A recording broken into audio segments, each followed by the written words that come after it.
Bonjour à tous et merci à vous de nous suivre. Ce vendredi, dans l'actualité de votre région, il y aura bientôt 2 lycées Diwan en Bretagne. Le second sera implanté à Vannes. L'annonce a été confirmée ce vendredi par le président de la région, Loïc Chenet-Girard, lors d'un déplacement au lycée Diwan de Carhaix. La tendance s'est confirmée en 2017. Le marché de l'immobilier continue de bien se porter. Tous les voyants sont au vert dans la région. Mais est-ce que cela va continuer en 2018 ? Réponse dans ce journal. Et puis dans cette édition, nous avons décidé de vous parler d'orientation. Au mois de janvier, les étudiants réalisent parfois qu'ils ont fait un mauvais choix. Dans le Morbihan, les universités aident à la réorientation des élèves en première année de fac. Et ne pas se tromper dans son orientation, c'est l'objectif de la nouvelle plateforme Parcoursup qui remplace le site admission post-bac pour les lycéens. Anne-Cécile Juillet, bonjour.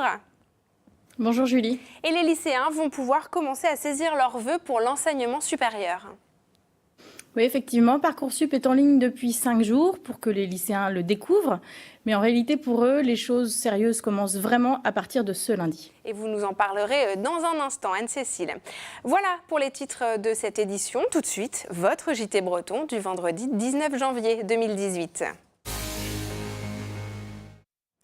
Un deuxième lycée Diwan va voir le jour à Vannes. Le président de la région, Loïc Chenet-Girard, a confirmé l'information ce vendredi lors d'une visite au lycée Diwan de Carhaix. L'établissement qui dispense un enseignement en breton avait besoin de plus de place pour accueillir les élèves. Frédéric Lorenzon a suivi la visite du président de la région.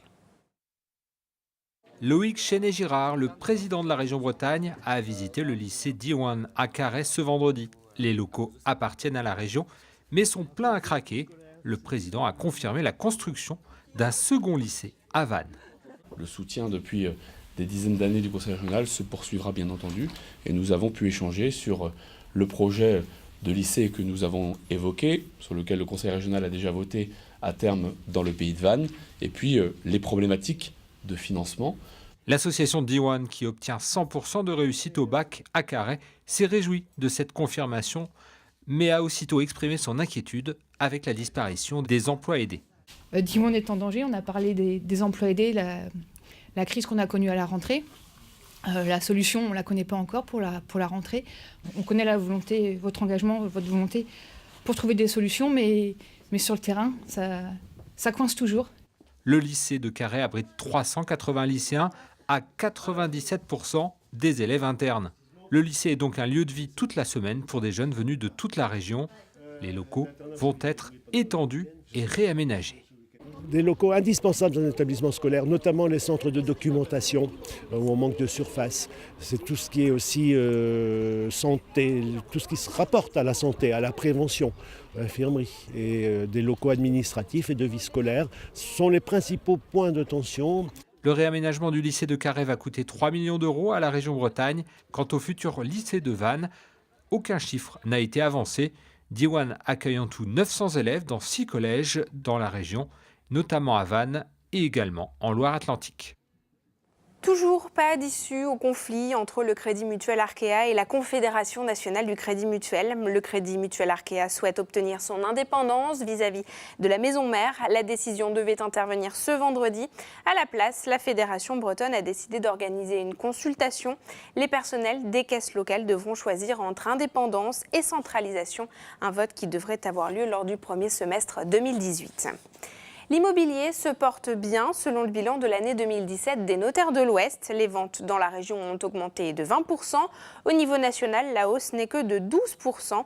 Et c'est Rennes et Nantes qui attirent la majorité des transactions de l'Ouest. Rennes totalise d'ailleurs 60% des constructions de la région selon les notaires. Les prix, eux, se sont stabilisés. Alors quelles sont les raisons de cette embellie ? L'année 2018 va-t-elle suivre cette tendance ? Valérie Legal des notaires de l'Ouest a répondu à Laurent Villebout. Normalement, en année électorale, on dit plutôt que ce ne sont pas de très bonnes années dans l'immobilier. Mais après, l'alignement des planètes au niveau économique était là, clairement. Les incitations fiscales, le prêt à taux zéro, que ce soit dans le neuf ou dans l'ancien, ont boosté quand même pas mal les ventes. On est sur un marché qui est quand même très sain, avec des prix qui ne se sont pas complètement envolés. On garde et on va garder encore le Pinel, même en secteur B2, Brest par exemple, qui marchait bien sur le neuf cette année, mais que jusqu'au 31 décembre 2018. Alors, tous les indicateurs sont encore effectivement au beau fixe, mais on a un petit peu peur, notamment dans le neuf, que ça s'arrête effectivement en fin d'année. Les boulangers peuvent désormais ouvrir leur commerce 7 jours sur 7 dans le Finistère. Fin décembre, le préfet a abrogé l'arrêté limitant les ouvertures à 6 jours par semaine. De ce fait, le Finistère est le seul département de la région à autoriser une ouverture des boulangeries tous les jours. La Fédération des syndicats de la boulangerie du Finistère envisage de déposer un recours auprès du ministère du Travail. Bruno Struyoux, le président départemental, a répondu aux questions de Christophe Boucher. Le plus grand nombre des boulangeries du département sont des structures avec 2, 3, 4, 5 personnes maximum. Ça représente, je pense, plus de 75% des entreprises de boulangerie. Donc demain, si un boulanger se retrouve en concurrence avec un autre boulanger qui décide d'ouvrir 7 jours sur 7, la question va se poser de savoir qu'est-ce que je fais, je bouge pas, je fais comme lui, ça m'oblige à embaucher du personnel supplémentaire, sans garantie d'augmentation des chiffres d'affaires, sans parler de la vie de famille, parce que je pense que tout le monde en est conscient, on a aussi le droit, nous comme tout un chacun, un jour de repos hebdomadaire, on a le droit de se reposer, on est un petit peu déçus, mais bon, ça ne va pas nous empêcher de continuer à nous battre. L'entreprise Vérandaline étend son site de production dans les Côtes-d'Armor. Une usine de près de 3000 m² vient de sortir de terre à Corlay. Benjamin Bréon. La société Vérandaline, leader breton de la véranda et de l'extension, voit grand. Elle a inauguré ce vendredi à Corlay, dans les Côtes-d'Armor. Son usine a grandi, passé de 6 000 à 8 000 m² pour un investissement de 850 000 €. Vérandaline est passée de 100 à 140 salariés en 5 ans et compte embaucher encore. En croissance de 5 à 7% par an, elle veut accélérer et vise désormais le marché de l'Île-de-France. Surprise dans l'archipel de Bréa, dans les Côtes-d'Armor, le juge d'instruction chargé de l'affaire de l'île Béniguette a estimé cette semaine que les infractions au code de l'urbanisme étaient prescrites. Les propriétaires de l'hôtel de luxe étaient soupçonnés de n'avoir respecté ni la loi littorale, ni les règles de permis de construire. Le juge estime à contrario que c'est l'administration qui est en faute. Le parquet de Saint-Brieuc a fait appel de l'ordonnance du juge. C'est à la chambre d'instruction de Rennes de prendre désormais une décision. Une opération de recrutement originale à Saint-Brieuc des nés. C'est l'association Airbrace qui surveille la qualité de l'air en Bretagne qui les recrute. Objectif, réunir un jury bénévole chargé de suivre l'évolution des odeurs au port du Légué, en particulier lors des périodes où les algues vertes produisent de fortes nuisances olfactives. Habitant sur place, leurs observations serviront à compléter des mesures plus scientifiques et participeront à détecter les arrivages d'algues et leur décomposition. Pas de touristes à vélo au Mont-Saint-Michel, donc presque en Bretagne. La justice administrative a tranché. Du 1er mai au 30 septembre de 10h à 18h, l'accès en vélo sera strictement réservé aux habitants et aux salariés du Mont. L'arrêt avance des raisons de sécurité, tant pour les touristes à pied que pour les cyclistes. Enfin, le Festival interceltique de Lorient a présenté ce vendredi l'affiche de son édition 2018. C'est cette fois le Pays de Galles qui sera à l'honneur. Le festival se tiendra du 3 au 12 août. Sa programmation sera connue le 3 avril. Nous ouvrons à présent un dossier dans ce journal sur l'orientation. Le mois de janvier est toujours important pour les étudiants en première année de fac. C'est l'heure des premiers partiels et parfois aussi des constats d'échec sur le choix de la filière. L'Université Bretagne Sud a mis en place un programme pour aider les étudiants à se réorienter, comme nous l'explique Fanny Coconnier. Ces étudiants en première année à l'Université de Bretagne Sud sont un peu déboussolés. Ils réalisent que leur choix d'études n'était pas le bon. C'est le cas de Romane et Auréliane, 18 et 19 ans, étudiantes en biologie à l'UBS à Vannes. On le prend bien, mais on est un peu en mode oui, on ne sait pas trop ce qu'on fait l'année prochaine, quoi. On est là, mais on fait de la figuration, quoi. Près de 70 étudiants sont inscrits dans le parcours à tout réussite à Vannes et Lorient. Leur programme est dense. Ils ont 2 mois et demi pour suivre des enseignements généraux et travailler sur leur orientation. Ils effectueront aussi un stage d'1 mois. Objectif, trouver une filière répondant à leurs attentes. C'est un côté rassurant. On se sent soutenu, quoi. Ça prouve vraiment qu'on a droit à l'erreur et on n'est pas tout seul, quoi. Les conseillères d'orientation et des enseignants de l'UBS et de lycée sont mobilisés. Une de leurs missions, les aider à reprendre confiance en eux. Leur année, elle n'est pas perdue dans le sens où pour eux, c'est aussi une façon de se remettre en question, mais de façon positive, même si au début c'était un petit peu un choc de prendre conscience qu'on s'est un petit peu trompé.